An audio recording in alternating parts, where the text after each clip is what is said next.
எல்லோருக்கும் வணக்கம். இன்னைக்கு அனிதா புஷ்பவனம் குப்புசாமி யூடியூப் சேனலில் உங்களை எல்லாம் சந்திக்கிறதுல ரொம்ப ரொம்ப மகிழ்ச்சி. இன்றைக்கு பிறந்தநாள் மற்றும் திருமண நாள் காண இருக்கின்ற அனைவருக்குமே என்னுடைய வாழ்த்துகள். உங்களுடைய வாழ்க்கையில் நீங்கள் அனைத்து நலங்களும் வளங்களும் கிடைக்கப்பெற்று நீடுழி வாழணும்னு சொல்லிட்டு நான் இறைவன் கிட்ட பிரார்த்திக்கிறேன். இந்த காணொலியை காண்கின்ற அனைவருக்குமே இந்த நாள் இனிய நாளாக அமையட்டும். இன்னைக்கு இந்த பதிவில் நம்ம பார்க்க போகிறது கேஷ்யூ நட் பிஸ்கட்ஸ். நம்ம வீட்டில் எப்படி செய்யறதுன்றது தான் பார்க்க போகிறோம். கேஷ்யூ நட் அதாவது முந்திரி பருப்பு பிஸ்கட் செய்கிறது தான் பார்க்க போகிறோம். பொதுவாகவே பிஸ்கட் செய்கிறது இந்த மைதா மாவில் செஞ்சால் டேஸ்ட் நல்லாயிருக்கும். வெளியிலலாம் அப்படி தான் விற்றுக்கிட்டு இருக்காங்க. ஆனால் இந்த மைதா வந்து நம்ம உடம்புக்கு அவ்வளவு நல்லது கிடையாதுன்னு சொல்லிட்டு உங்களுக்கு இந்த கோதுமை மாவும் இத்தினூண்டு மைதா சேர்த்துக்கிட்டு செய்து காமிக்கிறேன். நம்ம பிள்ளைங்களுக்கு இந்த ட்ரை ஃப்ரூட்ஸில் ஏதாவது ஒரு பதார்த்தம் செஞ்சு கொடுத்துக்கிட்டு இருந்தோம்னா அவங்களுடைய உடல் ஆரோக்கியத்திற்கு ரொம்ப நல்லது. நிறைய பேர் இப்போ கேட்டுக்கிட்டு இருக்கீங்களே, ஹெல்த்தியாக தான் ஃபுட் சொல்லுங்கள், எங்கள் பிள்ளைங்களுக்கு உடம்புல ஒட்டுற மாதிரி இருக்கணும், அவங்களுடைய வளர்ச்சி நல்லா இருக்கணும், சத்து இருக்கணும் அப்படின்லாம் கேட்டுக்கிட்டு இருக்கீங்களே. அதனால் இந்த கேஷ்யூ நட் பிஸ்கட் இருக்கு இல்லையா, அதை வந்து நீங்கள் அவங்களுக்கு செய்து கொடுங்க. மேடம் நீங்கள் பிஸ்கட் செஞ்சு சாப்பிடுங்கன்னு சொல்லிட்டீங்க, ஆனால் எங்ககிட்ட அவன் கிடையாது மேடம், அப்புறம் வந்து அதற்கான பொருள்கள் அதாவது இந்த அச்சு பிஸ்கட் அச்சு கிடையாது, அப்புறம் எப்படி நாங்கள் செய்து சாப்பிடுவோம் அப்படின்னு கேட்டிங்கன்னா, அதுதான் இந்த பதிவோட ஸ்பெஷல். என்னென்னா எக் இல்லாமல் அப்புறம் அவன் இல்லாமல் நம்ம முந்திரி பருப்பு சேர்த்த பிஸ்கட் செஞ்சு சாப்பிட போகிறோம். அதன் செய்முறையும் அதற்கு தேவையான பொருள்களை இப்போ நம்ம பார்க்கலாம். இப்போ நம்ம ஆல்மண்ட் பிஸ்கட் வந்து எந்த அவன்லேயோ இல்லை ரொம்ப ஆடம்பரமான பொருள்களை வச்சு செய்ய போகிறது கிடையாது. ஒரு குக்கரில், சாதாரண குக்கரில் எல்லார் வீட்லேயும் இருக்கக்கூடிய தட்டு பொருள்களை வச்சு தான் செய்து பார்க்க போகிறோம். அதனால் என்ன பண்ணுங்கள், ஒரு குக்கர் எடுத்துக்கோங்க. அடுத்தது உப்பு ஒரு 1/2 கிலோ போல் எடுத்துக்கோங்க. நான் பாருங்கள் அடிக்கடி பயன்படுத்திட்டு கட்டி கட்டியாக இருக்குது. எப்போவுமே நான் இந்த உப்பையே வந்து சேவ் பண்ணி வச்சுப்பேன். ஒரு முறை பயன்படுத்தினதை டப்பாவில் போட்டு வச்சுப்பேன். அந்த மாதிரி பயன்படுத்தினது தான் இந்த உப்பு. அதனால் கட்டி கட்டியாக இருக்குது. அது உடச்சி விட்டுறலாம். நல்லா உடச்சி விட்டுங்க, குக்கரில் போட்டுருங்க. மொதல் ஸ்டெப்பு நான் சொல்கிறேன் உங்களுக்கு. இதில் இப்படி உப்பெல்லாம் உடச்சி போட்டு ஈவன் பண்ணிக்கோங்க. நீங்கள் இந்த உப்பை திரும்ப தூக்கி எறியாதீங்க. பல முறை நீங்கள் எத்தனை முறை வேணால் பயன்படுத்திக்கலாம். சுத்தபத்தமாக ஒரு டப்பாவில் போட்டு வச்சுக்கோங்க. இங்கே பாருங்கள், இந்த கீழே இருக்கக்கூடிய சர்ஃபேஸ் வந்து குக்கருடைய இது இருக்கு இல்லையா, பாட்டம், அது வந்து மறைஞ்சிடணும். அப்படி அந்த அளவுக்கு நீங்கள் கவர் பண்ணிக்கோங்க. நான் 1/2 கிலோ சொல்லியிருக்கேன். உங்களுடைய குக்கர் எவ்வளோ பெருசுன்னு தெரியாது, அதனால் நீங்கள் வந்து இந்த சர்ஃபேஸை மறைச்சிக்கணும். இப்போது இதை நான் அடுப்பு மேலே வச்சுருக்கேன். கிட்டத்தட்ட 10லிருந்து 15 நிமிடங்கள் நம்ம அடுப்பு மேலே வைக்கணும். ஒரு மீடியம் ஃப்ளேமில் வச்சு விட்ருங்க. நம்ம வந்து இந்த ஓவன் பயன்படுத்தாமல் செய்கிறோம். இப்போ ஓவன் பயன்படுத்துவதாக இருந்தால் என்ன பண்ணுவோம், ப்ரீ ஹீட் பண்ணிக்கோங்க. 15 நிமிடங்கள்லேருந்து 20 நிமிடங்கள் இல்லை இத்தனை நிமிஷம்னு சொல்லிட்டு இத்தனை டெம்பரேச்சரில் சூடு பண்ணிக்கோங்க அப்படின்னு அவனுக்கு சொல்லுவோம் இல்லையா. அந்த மாதிரி அவனில் செய்யாத காரணத்தினால நம்ம இப்போ குக்கரில் செய்கிறனால நம்ம இதையும் ப்ரீ ஹீட் பண்ணணும். இந்த உப்பு போட்டு குக்கரில் அதுக்கு மூடி போட்டு வைக்கணும். இந்த மூடியில் பார்த்திங்கன்னா கேஸ்கட் எடுத்துருங்க. கேஸ்கட் தேவையில்லை நமக்கு. சிலர் கேஸ்கெட் போட சொல்லுவாங்க, நான் போட்டு செய்கிறது கிடையாது. அதனால் நல்லா மூடி போட்டு இப்படி விசிலும் வேண்டாம் கேஸ்கட்டும் வேண்டாம், அப்படியே வையுங்க. அது சூடாகட்டும். அடுத்த ஸ்டெப்புக்கு நம்ம இப்போ போகலாம். அடுத்த ஸ்டெப் பாருங்கள், நம்ம இந்த கேஷ்யூ நட் இருக்கு இல்லையா, 3/4 கப் எடுத்துக்கோங்க. நான் இப்போ வந்து 1.5 கப்பு மாவுக்கு செய்ய போகிறேன். அதனால் 3/4 கப்பு முந்திரி பருப்பு எடுத்துக்கிட்டு, இப்போ உடஞ்ச பருப்பு இருந்துச்சுன்னா அதெல்லாம் பயன்படுத்திக்கோங்க. நீங்கள் முழு பருப்பு தான் போடணுன்னு அவசியம் கிடையாது. நான் வந்து இந்த பருப்பை எடுத்துகிட்டு இப்போ கொரக்கரன்னு ரவை பதத்தில் நம்ம அரைச்சிக்கணும். மிக்சியில் போட்டு அரைச்சிட்றேன். இங்கே பாருங்கள், கொரன்னு இருக்குது. ரவை பதத்தில் இருந்தால் போதும். இந்த மாதிரி அரைச்சா தான் நல்லாயிருக்கும். ரொம்ப அரைச்சிட்டோன்னா நல்லாவே இருக்காது. மாவோட மாவாக அது கலந்துரும். கடித்து சாப்பிடும்போது பார்த்திங்கன்னா அவ்வளோ சுவையாக வராது. இப்போ நடுவில் இந்த மாதிரி பீசஸ் இருந்தால் கூட விட்டுருங்க. அப்படி இருந்தால் தான் நல்லாயிருக்கும். இதை நம்ம தனியாக வச்சுக்கலாம். அடுத்த ப்ராசஸ் பார்ப்போம். ஒரு பவுல் எடுத்துக்கோங்க. இந்த பவுலில் நம்ம இந்த மைதா மாவு நான் வந்து 1/2 கப் எடுத்திருக்கேன். கோதுமை மாவு 1.5 கப் எடுத்திருக்கேன். இப்போ முழுக்க மைதா மாவில் செஞ்சிங்கன்னா சுவை கூடுதலாக இருக்கும். ஆனால் மைதா மாவு சாப்பிட்டா அவ்வளவு நல்லது இல்லை இல்லையா. அதனால் பார்த்திங்கன்னா சும்மா பேருக்கு நான் ஒரு 1/2 கப் எடுத்திருக்கேன். 1.5 கப் வந்து கோதுமை மாவு எடுத்திருக்கேன். நான் இப்போ அந்த அளவுக்கு தான் சொல்லிக்கிட்டு இருக்கேன். நான் அப்போவே உங்களுக்கு என்ன அளவு சொன்னேன்னு தெரில, 1.5 கப்புன்ட்ட போல் இருக்குது. ஆமாம், பார்த்துக்கோங்க. மொத்தம் 2 கப் எடுத்திருக்கேன். 2 கப்புக்கு நம்ம 3/4 கப் கேஷ்யூ நட் எடுத்து அரைச்சிருக்கோம். இந்த அளவு மாவுக்கு 3/4 கப் பால் தனியாக எடுத்து வச்சுக்கோங்க. 5 அல்லது 6 டேபிள் ஸ்பூன் வெண்ணெய் எடுத்து வச்சுக்கோங்க. சால்ட்டடாக இருந்தாலும் பரவாயில்ல, இல்லை நான் சால்ட்டடாக கிடச்சாலும் பரவாயில்ல. ஆனால் ஃப்ளேவர்டு மட்டும் வாங்கிடாதீங்க. கார்லிக்கோ இல்லை ஆரிகனோ போட்டதோ அதெல்லாம் வேண்டாம். இது தனியாக வச்சுக்கோங்க. அடுத்தது நான் பார்த்தீங்கன்னா இதுக்கு சர்க்கரை பயன்படுத்துவதற்கு பதிலாக நாட்டு சர்க்கரை, நம்ம viha.online இருக்குது இல்லையா நாட்டு சர்க்கரை, அந்த நாட்டு சர்க்கரையை பயன்படுத்துகிறேன். ஏன்னா நம்ம பிள்ளைங்களுக்கு ஒரு வேளை பிடிச்சிருச்சுன்னு வைங்களேன், இதை அடிக்கடி செஞ்சு கொடுக்க சொல்லுவாங்க. சர்க்கரை சேர்த்துக்கிறது அவ்வளவு நல்லதில்லை, அதனால் இது. இப்போது உங்களுக்கு இந்த நாட்டு சர்க்கரை வீட்டில் இல்லாத பொருளாக சொல்கிறீங்களே அப்படின்னு கேட்டிங்கன்னா என்ன இருக்கோ அதில் செய்யுங்க. பொதுவாக செய்கிறது பார்த்தீங்கன்னா உங்களுக்கு மைதா மாவு சர்க்கரையில் செய்வாங்க. உங்களுக்கு கோதுமை மாவு இருந்துச்சுன்னா கோதுமை மாவு பிரதானமாக சேர்த்துக்கோங்க. நாட்டு சர்க்கரை இருந்துச்சுன்னா சேர்த்துக்கோங்க. இல்லைன்றதுக்காக மனசு வருத்தப்படக்கூடாது. இப்போ உங்களுக்கு இந்த வெண்ணெய் கூட இல்லைன்னா அதுக்கு ஈக்குவலாக நெய் சேர்த்துக்கோங்க. கொஞ்சம் கடலை எண்ணெய் கூட சேர்த்துக்கலாம். நம்ம வெண்ணெய்க்கு பதிலாக நெய் கடலெண்ணெய் ஞாபகம் வச்சுக்கோங்க. அதே 5 டேபிள் ஸ்பூன் அளவு வரணும். கடலெண்ணெய் கொஞ்சம் குறைவாக போட்டு கொஞ்சம் நெய் கூட போட்டிங்கன்னா சுவையாக இருக்கும். ஏன்னா இந்த ட்ரை ஃப்ரூட்ஸ்க்கே பொதுவாகவே அதுக்கு காம்பினேஷன் கொடுக்கறது இருக்கு இல்லையா, அது சரியாக இருக்கணும். இப்போ இந்த மாவு போட்டிருக்கோம் இல்லையா, அடுத்தது இந்த வெண்ணெயை ஒரு ஸ்பூன் வச்சு நல்லா ஸ்மூத்தாக அடிச்சுக்கணும். இப்படி பாருங்கள், ஏற்கனவே நல்லா கரைஞ்சி தான் இருக்குது, இருந்தால் கூட நல்லா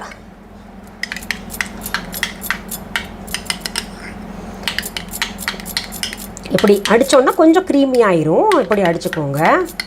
இப்போது இந்த மாவை நல்லா கலந்துக்கோங்க. 2 மாவு இருக்குது இல்லையா, அதனால் கலந்துக்கணும். இப்போ நான் சால்ட்டட் பட்டர் யூஸ் பண்ணுற காரணத்தினால நீங்கள் உப்பு போட வேண்டாம். அப்படி இல்லைன்னா ஒரு பிஞ்சு உப்பு போட்டால் தான் நல்லாயிருக்கும். எப்போவுமே அப்படியே இனிப்பு முழுக்க இருந்ததுன்னா நல்லா இருக்காது. அதனால் நம்ம கொஞ்சம் சேர்த்துக்கணும். என்ன மேடம் கொஞ்சம் இன்றைக்கி தமிழ் வித்தியாசமாக அழுத்தம் திருத்தமாக பேசுகிறீங்கன்னு நினைப்பீங்க. தோட்டத்து வீடியோவில் நிறைய பேர் பார்த்துட்டு சாருடைய தமிழ் ரொம்ப நல்லா இருக்குன்னு சொல்லிட்டீங்க. முயற்சி செஞ்சால் வரும், யார் வேணால் பேசலாம். பட் எனக்கு என்ன ஒரு பிரச்சனைன்னா, தாய்மொழி ஹிந்தியாக இருந்த காரணத்தினால நான் கல்யாணத்துக்கு அப்புறம் தான் தமிழே நல்லா பேச ஆரம்பித்தேன். ஸோ நெக்ஸ்ட் என்ன பேசணும்னு சொல்லிட்டு தேடுவேன் வார்த்தையை. எனக்கு மனசுக்குள்ளே அவ்வளோ சொல்லணுன்னு இருக்கும். பட் அந்த சொல்கிறது வெளிப்படுத்துறதுக்கு அந்த லாங்குவேஜ் கொஞ்சம் அப்பப்போ தடங்களாக இருக்கும். ரொம்ப வருத்தப்படுவேன். நான் ஒரு தமிழ் சின்னதுலேருந்தே பேசியிருந்தேன்னு வைங்களேன், இன்னும் அழகாக பேசியிருப்பேன், நல்லா ஃப்ளோ வந்திருக்கும். இப்போ நடுவில் பார்த்திங்கன்னா ஆங்கில வார்த்தைகளும் கலக்கிறேன்ல, அந்த இதெல்லாம் இருந்திருக்காது. சரி, இப்போ என்ன பண்ணலாம், இல்லை உங்ககிட்ட பாராட்டு வாங்கணும் தான். என் வீட்டுக்கார் வாங்கினா என்ன, நான் வாங்கினா என்ன, ரெண்டும் ஒன்று தான். நீங்களும் என்னை தமிழ் நல்லா பேசுகிற அப்படின்னு சொல்லணும். அதுக்காக இங்கே பாருங்கள், இப்போ நம்ம இந்த முந்திரியை அரைச்சி வச்சுருக்கோம் இல்லையா, அதையும் இதில் சேர்த்துக்கலாம். இப்போ முந்திரி எங்ககிட்ட இவ்வளோ இல்லை, கொஞ்சம் போடலாமா அப்படின்னு கேட்டிங்கன்னா தாராளமாக போடுங்க. நம்ம எதுக்குமே இல்லைன்னு சொல்கிறத காட்டிலும் இருக்கிறத வச்சு எப்படி வாழணும் அதுதான் கற்றுக்கணும். இப்போ இதையும் நல்லா கலந்து விட்டுக்கோங்க.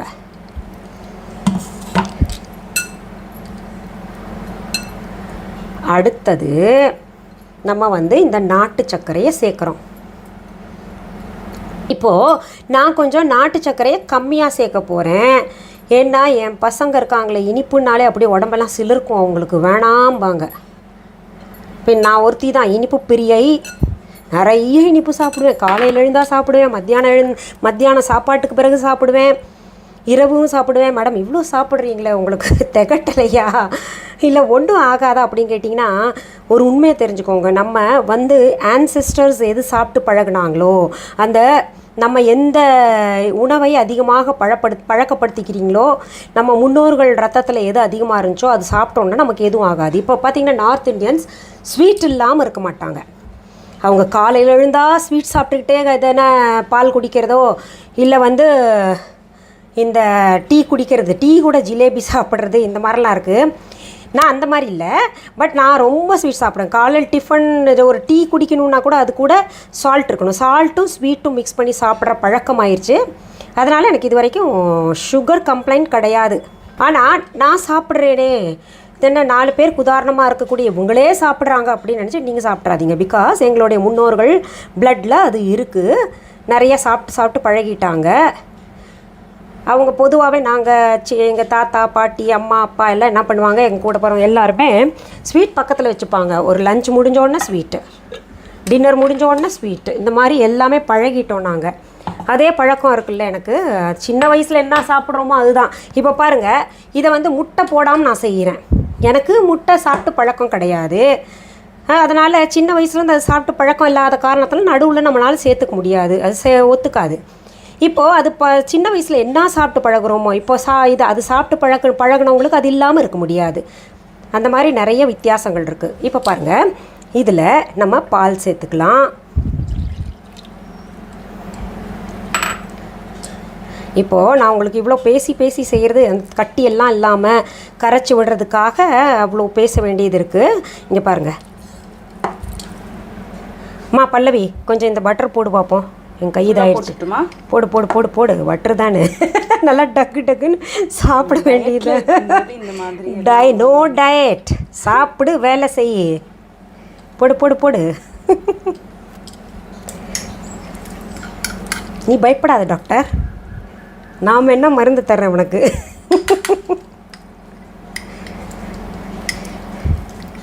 போடுமா, வரமாட்டேங்குது.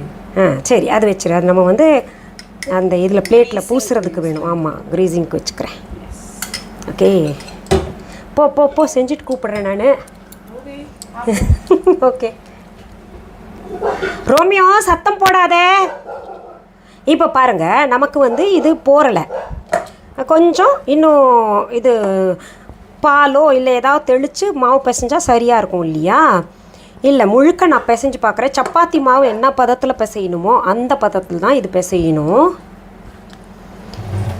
சரியாக இருக்கும். வேண்டாம், இனி சேர்க்க வேண்டாம். நம்ம சப்பாத்தி மாவில் என்ன போடுறோமோ எப்படி பிசைகிறோமோ அதுதான் சரியாக இருக்கும். அடுத்தது இந்த மாதிரி தட்டு எடுத்துக்கோங்க. நான் ஸ்டாண்ட் தட்டு வச்சுருக்கேன் டோக்லா பண்ணுறது. அப்படி இல்லை நீங்கள் பிளேன் தட்டு எடுத்துக்கோங்க. எடுத்துகிட்டு அம்மா நீ கிளம்புமா, இது எடுத்துகிட்டு போகிறேம்மா. வடிகட்ட கூட விட மாட்டேங்கிறேன். எத்தனை க்ரீன் டீ குடிப்பேன். இங்கே பாருங்கள், இப்படி நம்ம வந்து இதில் பூசிக்கணும். உங்கள் எண்ணெய் இல்லாட்டி வெண்ணெய் நெய் எது வேணுமோ அது போட்டு க்ரீஸ் பண்ணிக்கோங்க. கொஞ்ச நேரத்தில் வந்து சாப்பிட்டு பாரு.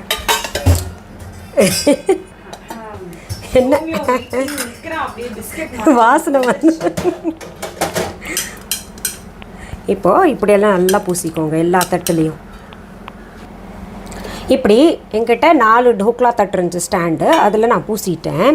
நெக்ஸ்ட் என்ன பண்ணும், அடக்கடவுளே, நான் உங்களுக்கு இந்த மாவு பிசைஞ்சு காமிக்கல. இங்கே பாருங்கள், மாவு பிசைஞ்சு இப்படி சப்பாத்தி மாவு அளவுக்கு பதத்தில் பிசைஞ்சு வச்சுக்கோங்க. நல்ல டாப் வந்து க்ளீனாக வச்சுக்கிட்டு பண்ணுங்கள். நான் இந்த டாப் வந்து வெறும் இந்த சப்பாத்தி மாவு ரோல் பண்ணுறதுக்கு தான் இந்த டாப்பே யூஸ் பண்ணுவேன். இந்த பக்கம் இதை நம்ம தனியாக இப்படி வச்சுக்கலாம். இந்த தட்டிலையும் நான் க்ரீஸ் பண்ணிட்டேன், அதாவது வெண்ணெய் தடவிட்டேன், அதனால் இதையும் தனியாக வைக்கிறேன். இந்த தட்டில் அந்த க்ரீஸ் பண்ணதை தவிர நம்ம இப்படி கொஞ்சம் கோதுமை மாவு போட்டு நாலா பக்கமும் பரப்பி விட்டுடலாம். ஏன்னா சம்டைம்ஸ் பிஸ்கட் அப்படியே உளுந்துரும், சில நேரம் பார்த்திங்கன்னா விழுகாது. பிகினர்ஸ்க்கெல்லாம் அது கஷ்டம் ரொம்ப. அதனால் இந்த மாவு இப்படி பூசிக்கோங்க. ரொம்ப இல்லாமல் சரியாக இப்படி பூசிக்கணும். எக்ஸ்ட்ரா இருந்துச்சுன்னா அடுத்த தட்டுக்கு போட்டுக்கோங்க நீங்கள். அதாவது இந்த இதை தட்டை வந்து கவர் பண்ணிக்கணும் ஃபுல்லாக. இப்படி போட்டுக்கோங்க. அடுத்த ஸ்டெப் என்னென்னா, நம்ம இப்போது இந்த மாவை வந்து சப்பாத்தி மாவு போல் உருண்டை பிடிச்சி உருட்ட வேண்டியது தான். அப்படியே உருட்ட முடிஞ்சால் உருட்டிக்கோங்க. அப்படி இல்லைன்னா நீங்கள் இந்த மாவு தொட்டு லேசாக தொடணும், ரொம்ப வேண்டாம். கொஞ்சம் பெரிய உருண்டையாக எடுத்துக்கோங்க. பாருங்கள், நல்லா பெருசாக எடுத்துக்கணும். இந்த மாதிரி இதை இப்போ உருட்டலாம். இதில் நம்ம நெய் க்ரீஸ் பண்ணியிருக்கோம் இல்லையா, நல்லா நெய்யெல்லாம் போட்டிருக்கோம்ல, பால் நெய்யெல்லாம், அதனால் அது வந்து அதிகமாக ஒட்டாது, ஒட்ட வாய்ப்பு இல்லை. இருந்தால் கூட பார்த்துக்கோங்க. இப்போ எனக்கு நிறையா மாவு உருட்டி உருட்டி பழக்கம் இருக்குது.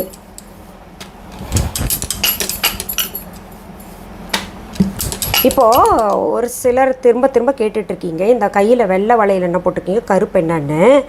இது வந்து சங்கு வளையல், சங்கால் செய்யப்பட்ட வளையல். இது பாசிட்டிவ் எனர்ஜி கொடுக்கறதுக்காக நான் பார்த்திங்கன்னா இந்த சங்கு வளையலும் கருங்காலி கட்டையில் செஞ்ச வளையலும் இது நம்ம viha.online இருக்குது, அது பார்த்துக்கோங்க. நம்ம இது போன்ற பாசிட்டிவ் வைப்ரேஷன் கொடுக்கக்கூடிய பொருள்களை வச்சு நம்ம அணிஞ்சுக்கிட்டோன்னு வைங்களேன், நம்ம செய்கிற எந்த செயலும் பாசிட்டிவாக இருக்கும். இப்போது நம்ம என்ன பண்ணோம், அடுத்தது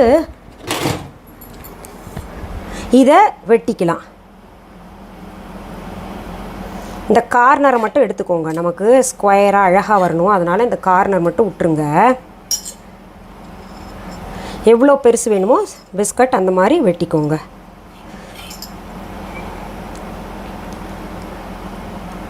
இப்போ ஒரு பக்கம் நான் கொஞ்சம் பெருசாக வெட்டிட்டேன், பரவாயில்ல இருக்கட்டும். இப்போ பாருங்கள், இப்படி செய்துட்டு நம்ம என்ன பண்ணணும், இந்த தட்டை க்ரீஸ் பண்ணோம் இல்லையா, அதில் வச்சு விட்ருங்க. இப்படி ஒரு தட்டு ஃபுல்லாக கேப் இல்லாமல் ஃபில் பண்ணிட்டேன். நமக்கு இன்னும் கொஞ்சம் சின்னது வைக்க முடியாது, வேண்டாம். இப்படி ஃபில் பண்ணி வச்சுக்கோங்க. அடுத்தது இதே போல் உருட்டிக்கலாம். உங்களுக்கு வேணுங்கிற ஷேப், இப்போ மோல்டெல்லாம் இருந்துச்சுன்னா வீட்டில் அதை பயன்படுத்தி ஷேப் பண்ணிக்கலாம். அடுத்தது நான் பண்ணுறேன். இப்போது இதெல்லாம் இந்த உருண்டைங்களையே சேர்த்துக்கலாம். சின்ன சின்னதாக இருந்துச்சுல்ல, அதை சேர்த்துக்கலாம். அதை பாருங்கள், இந்த மாதிரி செக்காக இருக்குது இல்லையா, இந்த மாதிரி என்கிட்ட இருக்குது உருட்டுக்கட்டை.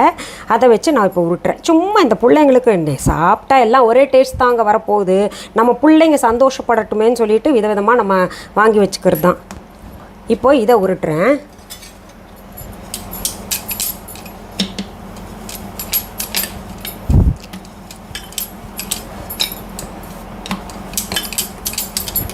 இப்படி உருட்டும் போதும் பார்த்திங்கன்னா மாற்றி தூக்கி போட்டு பண்ணுறோம்ல, அந்த பாக்ஸ் பார்த்திங்கன்னா ஷேப் மாறும். கடைசியில் தான் அது நம்ம ஒரே பக்கத்தில் ஒரே டைரெக்ஷனில் வச்சு பண்ணணும்.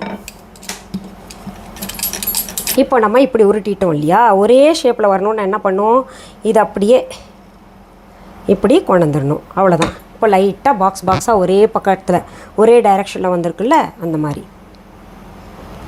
இதையும் நம்ம கட் பண்ணிக்கலாம்.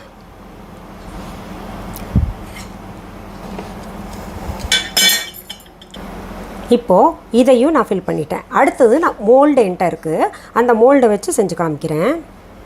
இப்போது டோக்லா தட்டு பார்த்திங்கன்னா இந்த மாதிரி தான் இருக்கும் ஸ்டாண்டு. இதை இதில் சொருகிக்கலாம். இப்போ டோக்லா தட்டு இல்லையே மேடம், எல்லாமே இருந்தோம் அப்படின்னு நினச்சிங்கன்னா, நான் தான் சொன்னேன் இல்லை, எதுவும் இல்லைன்னா கவலைப்பட வேண்டாம்.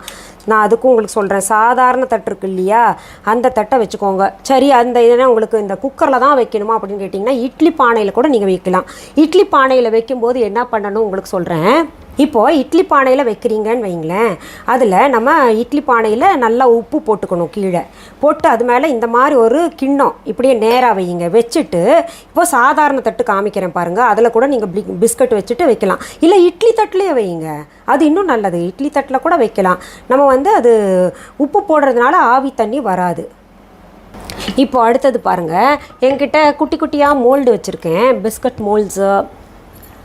அது அந்த மோல்டை வச்சு நான் இது பண்ணுறேன். இங்கே பாருங்கள், இது டைமண்ட்.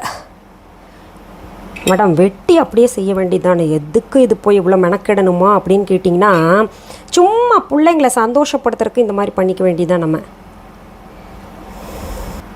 இப்போ பாருங்கள், இது ஃபுல்லாக டைமண்ட் கட்ஸ். அது நடுவில் இருக்கிற மாவை மட்டும் நான் எடுத்துடுறேன். இதை இப்போ நான் பாருங்கள் இந்த பிளேட்டில் வைக்கிறேன்.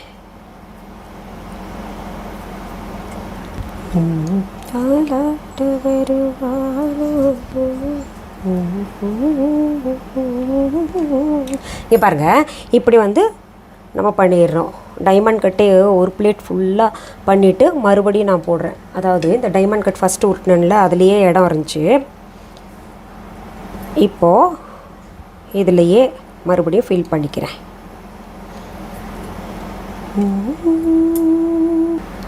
இதை மூணாவது ட்ரேவாக வைக்கிறேன் இந்த ஸ்டாண்டில். அடுத்தது வேறு ஷேப் பண்ணுறேன். அடுத்தது எத்தனை வயசானாலும் பிடிச்ச ஷேப், ஹார்ட் ஷேப். இப்போ பாருங்கள், இந்த heart shape and diamond shape அந்தந்த கேப்பில் வச்சு விட்ருக்கேன். இதை இப்போ இந்த இதில் இடையில் வச்சு விட்டுறேன். இதில் வைக்கணும். இப்போ நான் இதை குக்கரில் வைக்கிறேன். இப்போ பாருங்கள், இதை இந்த நல்லா உப்பு சூடாயிருச்சு, அதில் இது வச்சுட்டு இப்போ நான் அதை குக்கர் கேஸ்கட் எதுவுமே இல்லாமல், விசில் இல்லாமல் அதை மூடி ஒரு 15 நிமிஷம் வைக்கிறேன். 15 to 20 நிமிஷம். நீங்கள் வேணால் நடுவில் எடுத்து பார்த்துக்கோங்க, உங்களுக்கு சரியாக பேக் ஆகிருக்கா அப்படின்னு.